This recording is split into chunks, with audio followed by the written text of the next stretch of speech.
O Grêmio melhorou. O Grêmio não era nada. E o Grêmio hoje é um time de futebol com muitos defeitos, mas um time de futebol. Menos defeitos do que antes. O Grêmio tem uma excepcional notícia, eu acho, que ela está caminhando dentro de uma ideia, pode ser até considerar uma figura de linguagem, que eu vou dizer. A melhor notícia para o Grêmio é que o Grêmio não contratou. Essa é a melhor notícia. Plenamente. Porque o Grêmio precisa aprender definitivamente que esse modelo de dinheiro que o Grêmio tem é aposta. E das 100 apostas que o Grêmio fez, o Grêmio não acertou 20. Então a tendência é tu errar também. O que tu faz nessa hora? Tu vai valorizar o que tu tem, dar confiança pro que tu tem, e quando tu tiver um pouco mais de capacidade financeira, tu vai buscar o Adrielson. Vamos pegar aqui, tá? O Grêmio tentou o Rodrigo Eli, o Gemerson, o Rodrigo Caio. Se não tivesse os três aqui que deram um resultado pequeno pro Grêmio, a chance do Adrielson vir por dinheiro seria maior do que hoje. Se tu pensar lá na frente um jogador fora de série, um jogador de 10, 12 milhões de euros, se tu botar o Arezzo, que está sendo emprestado, o Pavon, que está sendo emprestado, e o Christian Oliveira, tu tem esse jogador fora de série lá, com dinheiro, 6, 7, 8, 10, 12 milhões de euros. Então não dá para dividir mais o investimento. Separa, guarda e acerta. Separa, guarda e acerta. Acerta a escolha, se diz. Isso. O Pedro por 12 milhões... Isso é importante, porque às vezes o cara acerta a escolha e o jogador errado. Ainda assim, não é culpa da escolha, né? Ainda assim, tu não tem certeza. Exato. Mas a possibilidade de erro, ela cai dramaticamente. Sem dúvida. O exemplo é o Flamengo. Que o César está falando de 90%, 95% de erro, que o Grêmio, desses 100 jogadores que ele contratou nos últimos meses, ela vai cair para 20%. Tu bota 60 milhões no Everton Cebolinha, tu sabe que ele vai te dar a resposta. 50 no Luiz Araújo, vai te dar a resposta, como o Flamengo. Mas deu 50, né? Tá, mas mas é que a diferença dos 50, isso é que as pessoas precisam entender, eu acho. Os 50 do Grêmio é possível. É possível. Tu só não pode fazer esses 50 diluído em 20. E tu faz, não, 20, em menos do que isso. Se tu pegar, vai lá, a Muso, a Arezzo, Bright White, desculpa, eu tiro o Bright White disso que não tem investimento inicial.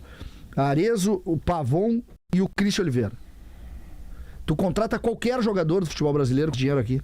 Qualquer jogador. Tá, mas o Christian Oliveira foi uma boa contratação. Sim, mas aí tu contrata um. Mas tu contrata um e as outras posições. E aí tu sabe quem é que tá jogando, sabe quem é que tá sendo improvisado pra jogar o Alisson? O Christian. Mas como é que tu contrata pra zagueiro, pra volante? Tu tem esses jogadores, tu já contratou. Tu tem esses jogadores. Mas... assim, o Grêmio hoje precisa... O Grêmio hoje, pra virar um bom time, pra virar um time que pode ambicionar alguma coisa, o Grêmio precisa de 4 nomes. Mas 4 nomes de 50 milhões? 4 nomes de 50 milhões. Mas não vai ter 4 nomes de 50 milhões. Não, desculpa. De 30. Não. 4 nomes de 50 milhões. Ou então daí o Grêmio vai ter que dar uma virada de chave financeiramente. Aí a gente vai trabalhar com óbvio se o Grêmio crescer financeiramente. Não vejo muito futuro pro Grêmio. Muito futuro, assim, fazer uma campanha. Eu acho que o Grêmio volta melhor do que ele era.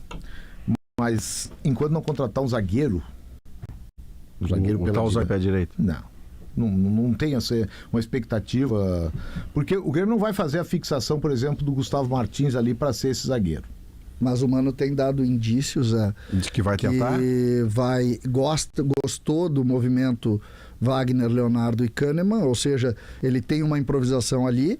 E no grupo, quem é que tem no grupo hoje? Apenas o Gustavo Martins. Então, e o Luiz Eduardo, que é mais novo, que está caminhando ali. Sinceramente, se tu não conseguir o Adrielson, não traz o Gemerson 2.0. Essa é a discussão. Não, mas isso eu não tô nem cogitando. É que hoje tem que apostar tudo no Adrielson. O que eu tô colocando é que hoje a realidade financeira do Grêmio não chegou no Adrielson. Se ela não chegou no Adrielson, não vai no meio do caminho, porque o meio do caminho, o plantar batata. O meio do caminho é os 100 jogadores que o Grêmio contratou e que 90 deram errado. O probleminha do Grêmio, eu vou te contar qual é. O Grêmio antecipou 119 milhões da televisão. Sua capacidade de investimento está comprometida, claro. E o Grêmio deve 84 milhões para o Celso Rigo. Ou seja, O Grêmio já gastou 200 milhões do ano que vem. 200 milhões. É um terço Celso Rigo é mais tempo, que o Grêmio deve arrecadar. Por isso que eu digo que é muito difícil. Celso Rigo é mais tempo que o Grêmio. César, a tua lógica das contratações, para mim, ela serviria também no Inter. E para qualquer clube que esteja passando por problemas. Agora, na prática, eu não vejo os nossos clubes tendo essa condição ou conseguindo se organizar. Como é que é a expressão que tu usa pelo franciscano, né? 2 anos franciscano. 3 anos do modo franciscano. Esse time do Grêmio, vamos imaginar o transferban interno, tá? Não pode contratar. Esse time do Grêmio, bem organizado pelo Mano, bem pensado pelo Filipão, ele cai? Não, este time eu tenho a impressão que tem que deficiências. Hoje o time sem nenhum reforço, ele já não é candidato à queda a partir do ingresso do Mano e da sua capacidade de primeiro guardar a sua defesa e depois ir caminhando, tudo que a gente conhece.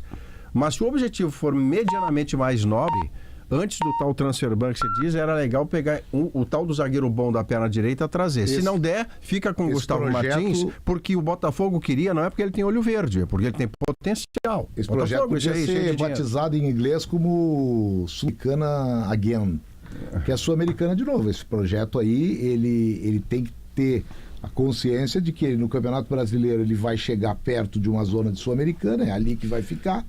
E o ano que vem ele disputa de novo. O Grêmio tem um gauchão numa condição melhor de ser campeão. O Grêmio tem no orçamento, eu não tenho o número exato, o Zé talvez tenha. 600 milhões aproximadamente. Não, no orçamento do Grêmio tem uma previsão de comprar, né? Tem uma previsão de valores de compra. Eu vou falar um número aqui, mas não tenho certeza, não é informação. Jogadores. Tem um valor ali para comprar jogadores. Eu vou botar 100 milhões, certo? 100 milhões. E a proposta é simples. Se em 2 anos eu consigo me sustentar com o que eu tenho, valorizando o trabalho que está aqui e criando soluções na categoria de base para me sustentar na primeira divisão, obrigatoriamente, esse é o grande risco, o grande medo. Modo franciscano. Tá? Sem negociar. Em 2 anos eu tenho os 200 milhões. É uma matemática simples. E aí eu vou nos 4 que fazem a diferença. 200 já devidamente corrigidos, porque os 200 daqui a 1 ano já estarão colocados num outro patamar. Eu acho que os 200... Eu acho que daqui a 2 anos, do jeito que está, o Grêmio hoje, o Grêmio paga 80 milhões por ano de juros. Pois é. Se tu pagar esse... Se tu resolver os 80 milhões do juro, tu já tem 80 milhões a mais para botar 2 jogadores. Eu fiquei sabendo que a conta do juro é 40 milhões. 40? Dado oficial. Mas fiquei sabendo que o Filipão ganha 120 mil por mês.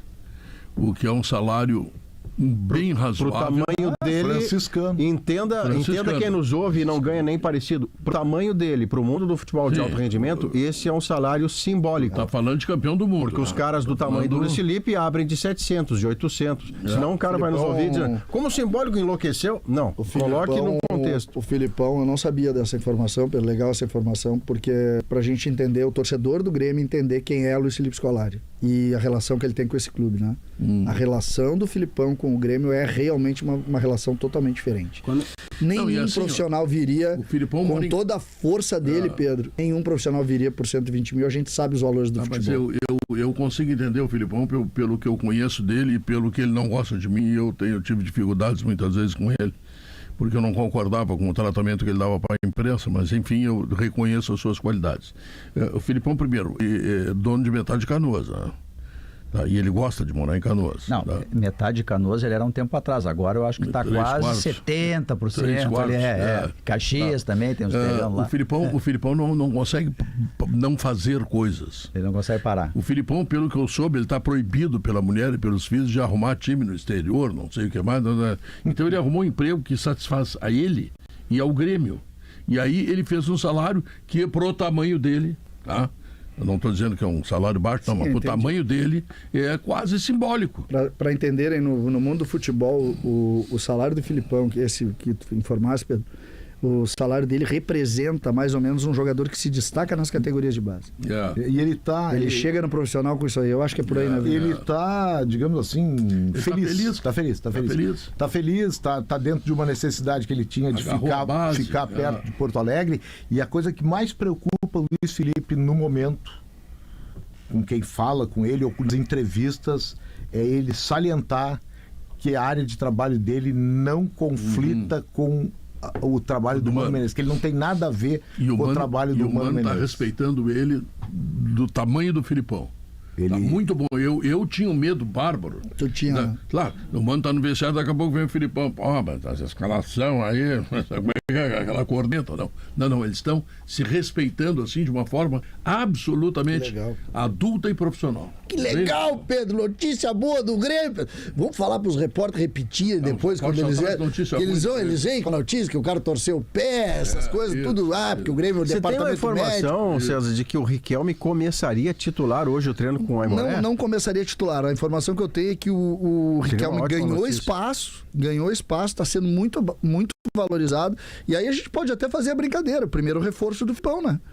Porque quem vai lá ver o jogo Segundo, qual é o primeiro, Pedro? O Alisson. O Alisson, tu acha que... Não, mas o Alisson já vinha jogando um pouco mais, né, Pedro? Mas o Filipão, ele vai lá... Da conta exclusiva do Luiz Felipe é o Riquelme. É o Riquelme, lembra que ele foi um dia antes, aí depois teve o jogo... E agora com essa modificação, já viu a notícia que veio lá do Grêmio? Tiraram um monte de diretor lá por questão política e aproximaram o Filipão mais da base.